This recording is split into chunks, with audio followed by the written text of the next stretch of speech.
Okay mga padlay, what's up? Welcome back to my YouTube channel. Okay, so mga padlay, nandito tayo ngayon sa Kisarya. And ito nga, trip ng aming organization, yung IGGF. Yung IGGF, ang ibig sabihin nun is Igorot Jerusalem Group in Friends.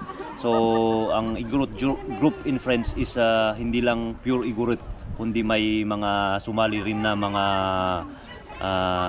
kababayan natin na mga taga Lowlands, mga ganon. So okay mga padlay, so ngayon nandito tayo ngayon sa itong theater na to. Ang theater na to is isa siyang pinaka old na theater. Ito ikukuhan ko sa inyo kasi nung pagpasok namin dito may may binigay sila na pamphlets, and nandito yung mga history niya. So yan, mababasa nyo yan, yung mga archaeological attraction at the site. So the theater, Monatory Place, Herodian Amphitheater, yan, Network Street. So yan, and itong theater na to is ang pwede niyang ma-accommodate is 4,000 so, na katao ang pwede niyang makuan. So ito yung mga kasama natin, yan. Okay mga padlay, so okay, so yan ang may kwan yata dito mamaya. Hindi ko alam, may kwan yata, may concert yata dito. So yan, okay. Okay mga padlay, so ang Kisarya ay tinatag ni Haring Herodes noong unang siglo BCE sa lugar ng isang Phoenician at Greek trade post na kilala bilang Straton's Tower, and Kisarya ay pinangalan para kay Herod's Roman patron Augustus Caesar.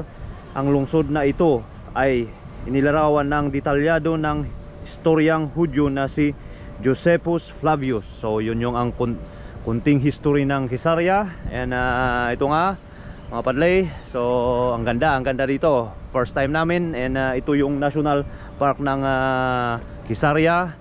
Marami kayong makikita na ruins dito, kagaya ng mga yon. Mga ruins yun. Mamaya pupunta tayo doon para tingnan natin mga yon. Hindi natin maikot to ng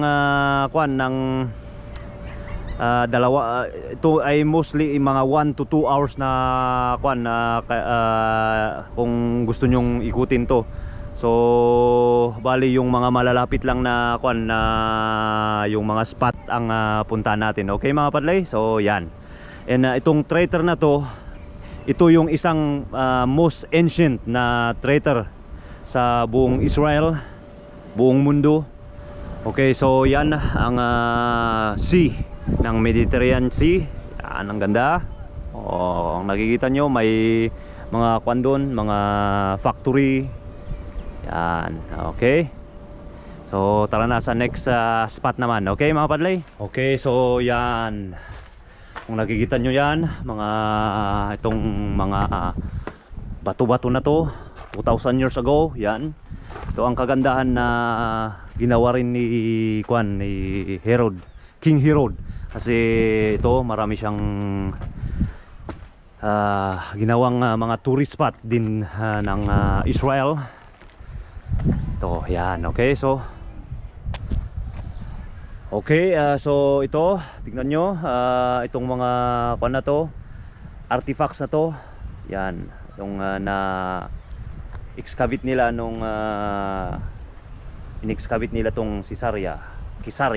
So as nakikita nyo, itong mga tingnan nyo kung paano nila ginawa to noon.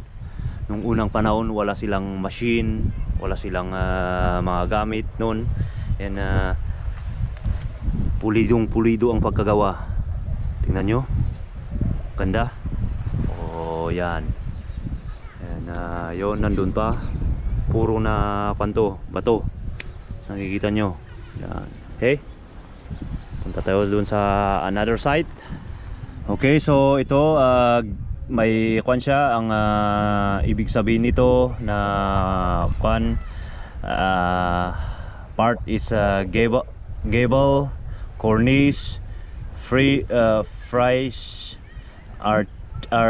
archive, rave. So yan, so ito, yan, So, nakikita nyo yung sa taas is gable and cornice and fries and archie rave. Yun yung kinuha niya. Ibig sabihin yan. Okay, so ang ibig sabihin ng yung sinabi ko na yon, the gable, cornice, fresile and archie rave are some of the architectural elements that were typical of the facades and other monumental structure, in the ornamentation of this building changed according to the adapted style. Okay mga padlay, so yan. Okay mga padlay, so ang kinukuha nito, sabi niya, this capital dates from the Herodian period and the end of the 1st century BCE to the 70 CE and is the most ancient capital on display here. It might have been a part of one of luxurious buildings erected by King Herod. So yan. Okay mga padlay, so ito yung tinatawag nilang sarcophagi coffins. Okay, so yan, dalawa, meron siya doon, and ito ang ibig sabihin ng sarcophagi coffins. Okay,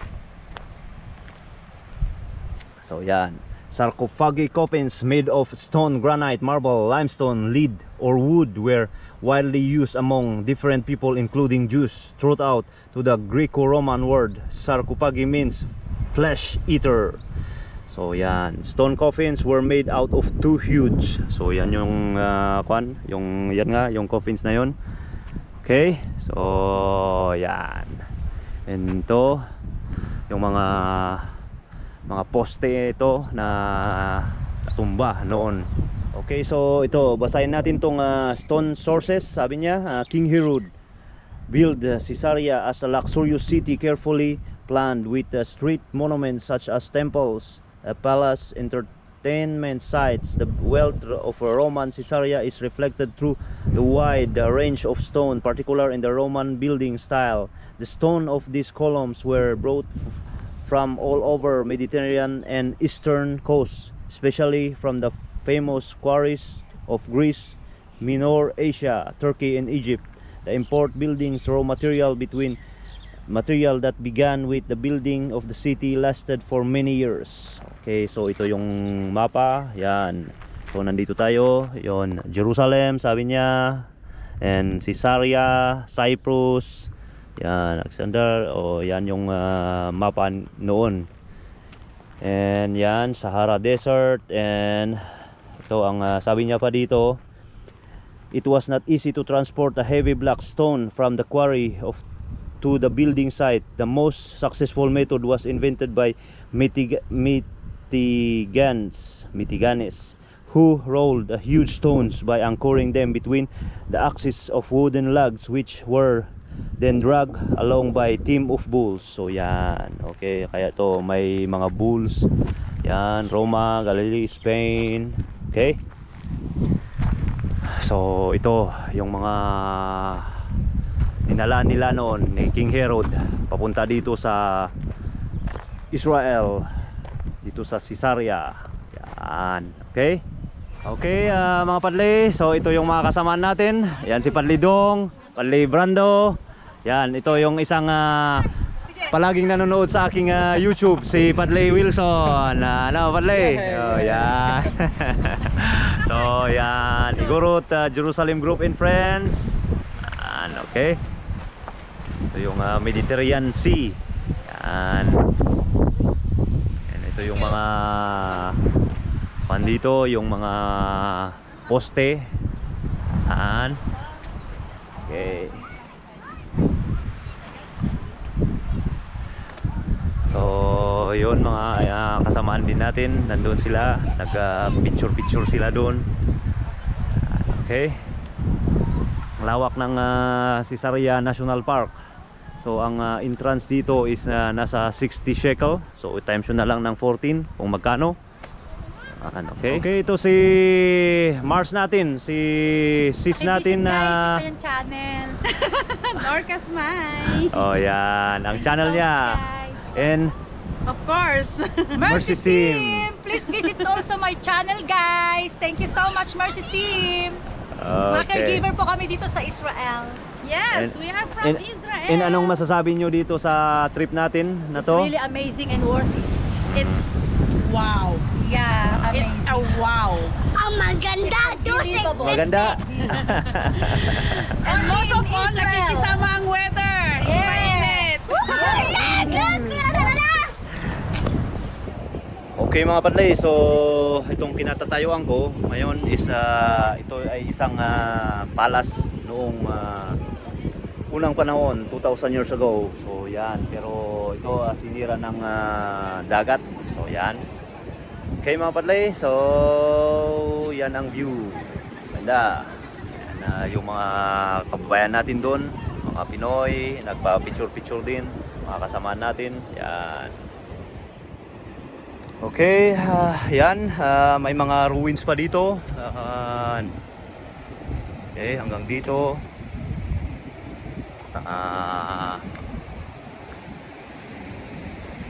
Ng ruins, so yan. Yo. Ang ganda, ang ganda, ang ganda. Yan. Wah. Okay, hanggang doon may mga spot din doon. Yan, ang spot doon. Okay, so yan mga padlay. Okay mga padlay, so ito yung inupuan nila noon, yung mga audience, and dito yung naglalaban yung mga yung mga gladiator noon. So yan ang niya. Yan. Okay, hanggang doon. Yan. And okay mga padlay, so dito rin yung mga upuan ng mga hari, yung mga judge. So yan. And ginawan nila ng ng yung kahoy. So yan. Yan ang mga design nila noon. So yan, okay. And dito yata lalabas yung mga gladiators. Yan ang labasan nila. Okay, so dito sila maglalaban. Okay mga padlay.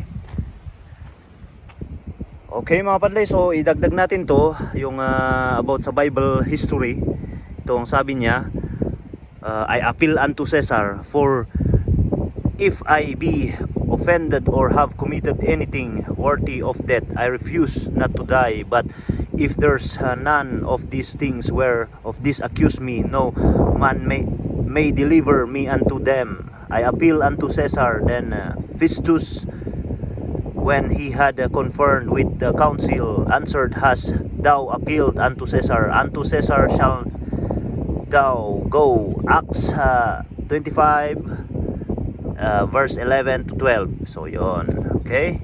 And ito in 1558 AD, the Apostle Paul, accused for having caused a riot, was sent to Caesarea to be tried by the governor. Being a Roman citizen, Paul demanded to be heard at the emperor's court. He sailed to Rome from Caesarea harbor. There he was tried and a few years later executed. This hall may well be a place of hearing mentioned in the Acts of Apostles. So yon yung ng Bible history. Okay mga padlay? Okay, yun lang mga padlay. Bago tayo pumasok dito is tinanong natin kung pwedeng magpalipad ng drone. Sabi ko sa nagbabantay dun sa entrance, is sabi niya na hindi pwede. Kaya yun, as a drone pilot, hindi natin ma-enjoy magpalipad dito. Ang ganda sana kunan to ng drone footage para may share ko din sa inyo. Yun, try natin sa ibang ibang lugar. Sa Bahay Garden ang next destination namin, kasi hindi lang itong Caesarea ang so pupunta pa kami sa ibang lugar. Okay mga padlay? Okay mga padlay, so nandito tayo ngayon sa aqueduct ng Caesarea. So yung pinanggalingan namin na is may entrance fee doon. Yung yung nanggalingan namin na mga traitor, mga so dito is walang entrance fee dito. So yan, yan ang aqueduct ng Caesarea. Yan, and ito maraming may naka-park na nag-swimming sila. So ito open siya. Pwedeng mag-swimming dito, and makikita ito. Ganda, ganda. Okay mga padlay, so magbibigay ako ng konting history ng aqueduct na to. Ang lungsod na itinatag na pagitan ng 22 at 10 BCE ni Herod sa dakila na nagsimula ng konstruksyon ang Caesarea ay walang maasang mapagkukunan ng sariwang tubig, kaya inatasan ni Haring Herodes ang isang itinaas na aqueduct na maghatid ng tubig mula sa bukal na halos 10 milya sa Hilagang Silangan. Okay, so yun yung history ng aqueduct na to. Okay mga padlay, so tara na kasi baka maiwan na tayo.